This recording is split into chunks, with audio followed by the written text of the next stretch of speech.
So friends, एक और important module है एससीएम सब्जेक्ट के अंदर एंड वो है मॉड्यूल नंबर 9। और ये जो मॉड्यूल नंबर 9 है, ये module number 9 is all about game theory, right? Game theory. और ये जो गेम थ्योरी का चैप्टर है, यहाँ से 2 मार्क्स का एक एमसीक्यू टाइप क्वेश्चन आएगा ही आएगा कंपलसरी, एंड 7 मार्क्स का एक प्रैक्टिकल क्वेश्चन भी यहाँ से देखने को मिलेगा। मतलब 7+2 यहाँ से 9 मार्क्स सिक्योर हो जाएगा अगर आपका कॉन्सेप्चुअल क्लैरिटी है तो, राइट? तो बहुत इम्पोर्टेंट है। और मैंने यहाँ पर जो जो कॉन्सेप्चुअल टर्म्स है वो सब ऐड किया हूँ, जैसे कि game theory, player, 2 person game, n person game, zero sum game, वो सब मैंने यहाँ पर ऐड किया हूँ, राइट? जो जो इम्पोर्टेंट है for examination point of view, and their one line meaning, their applicability, importance and the formula involve. Okay, so see, ये जो गेम थ्योरी है, game theory is nothing but ये एक ब्रांच है, branch of economics and mathematics that deals with decision making in a competitive situations where the outcome of one and outcome of one player depends on the actions of another player, and it studies conflict and cooperation between two or more rational decision makers, जिसको कहा जाता है players. Okay. And when one player's gain equals another player's loss, it is called a 2 person zero sum game, right? You can say, suppose player A wants to maximize his gain and player B जो है, player B wants to minimize his gain or minimize his own loss, right? So the outcome calls payoff, and these are shown in a payoff matrix. Okay, so game theory अगर one line meaning में समझा जाए तो a mathematical model for strategic decision making in a competitive situations. And applicability क्या है? It used in business strategy, economics and conflict situation. Then आता है player. Player कौन होते हैं? Player a participant in a game who makes such strategic decisions, and it represents firms, individuals or entities in a competitive scenarios. Then 2 person game. 2 person game क्या है? This is nothing but a game involving 2 players making a strategic choice, and it used in business competition and economic models. Then n person game. n person game क्या है? This is a game involving more than 2 players, and it used in coalition formation and market competition. And zero sum game क्या है? A game where one player gain equals the other's loss. Zero sum game क्या है? A game where one player's gain equals the other's loss, and it used in a competitive markets and war-like strategies. और formula क्या होगा? Total gain जो है, total gain plus total loss is equal to 0, इसलिए इसका नाम दिया गया है zero sum game. Then non zero sum game क्या है? वन लाइन मीनिंग में समझा जाए तो a game where total gains and losses do not sum to 0, and it used in business negotiations and trade policies. Then strategy. Strategy क्या है game theory के अंदर? सी, प्री डिटरमाइंड रूल होता है स्ट्रैटेजी का, predetermined rule that directs a player's course of action, and it helps in decision making under competition. Okay, and then आता है pure strategy. Pure strategy क्या है? A strategy where a player always choose a specific action. And कहाँ use किया जाता है pure strategy को? Pure strategy used when a dominant strategy exist. जहाँ डोमिनेंट स्ट्रैटेजी एग्जिस्ट है वहाँ प्योर स्ट्रैटेजी यूज किया जाता है। इसके ऊपर प्रैक्टिकल क्वेश्चन करेंगे तो और भी ज़्यादा कॉन्सेप्चुअल क्लैरिटी होगा। मैंने बस आपको रिवाइज कर रहा हूँ जो जो कॉन्सेप्ट है, right. Then mixed strategy. Mixed strategy क्या है? एक strategy where a player assigns occurrence probabilities to multiple actions and it used when no pure strategy exists.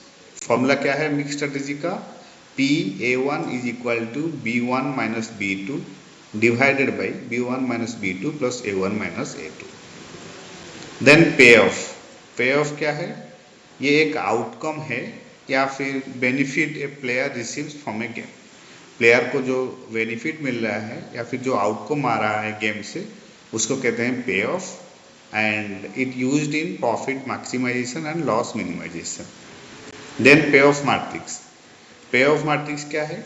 ये एक टैबुलर रिप्रेजेंटेशन है of payoffs for different strategies and it helps in visualizing competitive scenarios. Then आता है optimal strategy. Optimal strategy क्या है? The best course of action for a player to maximize their advantage and it used in game solving techniques. Then आता है value of the game. Value of the game क्या है? The expected payoff when all players use optimal strategy and it used to determine fairness in a game. और value of the game का formula है value is equal to A1 into B1 minus B2 plus B1 into A1 minus A2 divided by B1 minus B2 plus A1 minus A2। Then आता है saddle point. Saddle point क्या है? Saddle point एक situation है where the maximin and minimax values are equal indicating an optimal solution. A situation where the maximin and minimax values are equal indicating an optimal solution, right, and it ensures a stable outcome in a game। और formula क्या है saddle point का? Maximin जो value है that must be equal to minimax value. Then principle of dominance. Principle of dominance क्या है? ये एक मेथड है, a method to eliminate weaker strategies to reduce the game size. और प्रिंसिपल ऑफ डोमिनेंस का applicability या फिर इम्पोर्टेंस क्या है? It used in simplifying complex game matrix and then आता है maximin strategy, right. Maximin strategy and minimax strategy, ये जो दो टर्म है मैक्सिमिन एंड मिनिमैक्स, ये सबसे इम्पोर्टेंट है। वन लाइन मीनिंग में समझा जाए तो the strategy where the maximizing player select the highest minimum payoff means player A assumes that player B will act against him, selecting a strategy that gives A the least possible payoff. So A decides to maximize his minimum gain. A decide to maximize his minimum gain, ensuring the best of the roast outcome, right? So for each row, A's strategy find the minimum payoff. A's roast case result if B plays smartly, right? Then select the maximum among those minimum values. और ये use किया जाता है for risk hours decision making. और maximin का formula है max bracket minimum bracket रो value. रो value का जो मिनिमम है वहाँ से मैक्सिमम को फाइंड आउट करना है, maximum of minimum rows, right. Then similarly minimax strategy. Minimax strategy क्या है? सी, this is also the strategy where the minimizing player select the lowest maximum payoff. Means player B assumes that player A will play smartly to get the maximum possible gain. So B try to minimize his maximum loss. Right. For each column B's strategy, find the maximum payoff, since it represents the most A can gain, right? Then select the minimum among those maximum values. Select the minimum among those maximum values. That is called mini-max strategy. Minimum of maximum. Minimum of maximum values in a column. Minimum of maximum values of a column. That is called mini-max strategy. Right? Minimum of maximum values of a column payoff या फिर column values, and it helps in reducing losses in competitive scenarios.